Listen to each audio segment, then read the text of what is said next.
There's a difference between competition shooting and then more of a tactical side of shooting. Right. Because once you get your heart rate up, once you get your lactate threshold up, being able to sit there and plink targets with no stress whatsoever, can become a different. very easy thing to do. Right. And you can get very proficient at it and very good at it. But as soon as you have to run 50 yards and then run 50 yards back, do 10 push-ups, then do 10 jumping jacks, now pick up that gun and just put one round on target. You got people that completely miss the target and they were stacking them like this before. Yeah. So you have to train according to... You had me at run. Well, I mean, look at the Olympic shooters and stuff like that, where they're going through their what is it called when they're doing the cross country skiing, and then they shoot targets that are super small downrange, and how much practice they go into it with, and they're hitting not 100% of those targets, and these people are on target. I mean, they're in the Olympics. Yeah, and I mean that's a different type of shooting. If we're talking about everyday carry, then you want to be training on how you're going to operate in a high stress situation, when your heart rate is jacked through the roof, when it is like your hands are shaking. You have to be able to control your breathing, find a way to settle your mind, and that's why I say it steady the nerves. It also starts with a plan before you even buy that gun. Like, you have to know what you're capable of and what you can do. Right. Well, and just knowing too, the different calibers bring different things, right? I mean, we were talking a 40 caliber is a heavier gun than a 380. Or a 9mm or something like that. I mean, the weight difference, I don't think would play as much of a factor, but the 40 round notoriously is a little bit snappier. Yeah. So your recoil management is going to be different on that 40. They've gotten better with the 40 round, but I mean, like our department, when we originally went to a standardized gun, we went with the Smith & Wesson M&P, and we had it in the 40. Yeah. A lot of people don't like that gun. To me, whatever gun you have is a tool, and you just need to become proficient with that tool. Right. The Smith & Wesson M&P may not be my preference on what to carry, but it's what I have to carry. So that is my tool, and I have to become proficient with that tool. Right. So if you're not as comfortable with it, then you need to put in the time on the range so that you are comfortable with it. And that 40, whenever we had it in that Smith & Wesson M&P, was snappy. I mean, there were some people with smaller hands or that weren't as big of people that had trouble with recoil management on that, and when you have to put multiple rounds downrange, it either takes longer or they're just not accurate with it. And then as all of the studies came out on the rounds, the velocity, the impact, everything with it, 9mm was at the top, and it was king of those rounds at the time. And we got rid of the 40 and the Smith & Wesson M&P, and we stayed with the Smith & Wesson M&P, and we went with the 9mm. And it's more manageable, and as you become more proficient with your firearm, you'll be able to tell those differences and the intricacies in that round, in the gun. Like, there's a difference between a 9mm Smith & Wesson M&P, that we carry, the 2.0, and a Staccato 9mm, which is based off of the 1911 platform.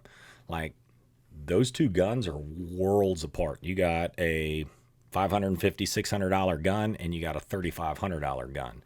So, I mean, the difference in being able to shoot those, recoil management, that it starts to come down to the weight of the gun. Efficiency, products, cleaning, how it's put together. Stuff. And you truly start to understand and feel and notice those differences, whereas somebody that's just picking up a gun for the first time, maybe you shouldn't put glaring differences like that, but if you put my SIG P365 XL next to your Hellcat, next to your, what did you say you had, Springfield? EMP. They might not be able to tell the difference between all of that because those are similar guns, right? But as you get more proficient, as you get more knowledgeable, as you understand grip and recoil management, you'll be able to pick out those differences between guns, and that's where you truly go, that's the one that I want to carry. You know, because my grip is different than your grip is different than your grip. Yeah, I mean, just difference in hand size, you know. It really comes down to that, and then it comes down to angle of how you know the grip module on the bottom is. So the grip, is it more of a vertical grip, or does it have more of an angle? Like Glocks tend to have more of an angle, and 1911 tends to be A little more straight up. so there are a lot of intricacies with it. Like a 1911, you've got a slide safety. So somebody that's used to shooting a Glock, you know, they're going to pick up a Glock and the safety is on the trigger, right? Yeah. So once you depress the safety on the trigger, boom, boom, boom. So when you pull it out, you can present it immediately, and all you have to worry about is finger, trigger discipline, and putting rounds on target. Whereas a 1911, it's got a slide safety on it. It's also got a grip safety on it. So you have to grip it properly to engage that safety on the beaver tail. Your thumb has to come down, disengage the slide safety. Now you can come, and all of these things happen in one smooth movement once you become proficient. But there are different things that you have to work through with each gun. Some of them have safeties on them, some of them don't. Like you really have to put hands on and figure out what you're comfortable carrying, you know, because some people aren't comfortable carrying a striker style, handgun that is sitting in the front of their pants, that all it takes is that trigger to be pulled and, you know, your twig and berries are gone. Yeah, nuggets. So no sauce. Not to be confused. which is why it's important to come down to McNuggets. a good holster. You know, and I try and tell people all the time, I think the holster that I carry right there, the Tier 1 concealed, I think it's about a $170 holster. But if you're going to spend, you know, $500, $600, $700 on a gun, and depending on what you do to the gun, are you going to have a light on it? Are you going to have a red dot on it? Are you just going to work iron sights? Your gun, Bipod.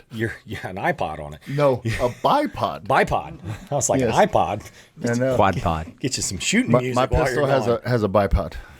that's that Desert Eagle. Yeah. The 50. You know, the guns can become pretty expensive, and it's not hard to have a gun that's going to be $1,000 plus. Right. So Yeah, if you've got a easy. gun that's $1,000 plus, why not spend? Don't up put to it in a $200? gym sock. Exactly. Like it's what you're carrying it in. It's what's protecting it. Right. And then it comes down to how comfortable is that holster. Because I can tell you right now, if it's not a comfortable holster, you're not going to wear it. So it comes down to comfort. It comes down to, can you holster and reholster easily without having to use two hands?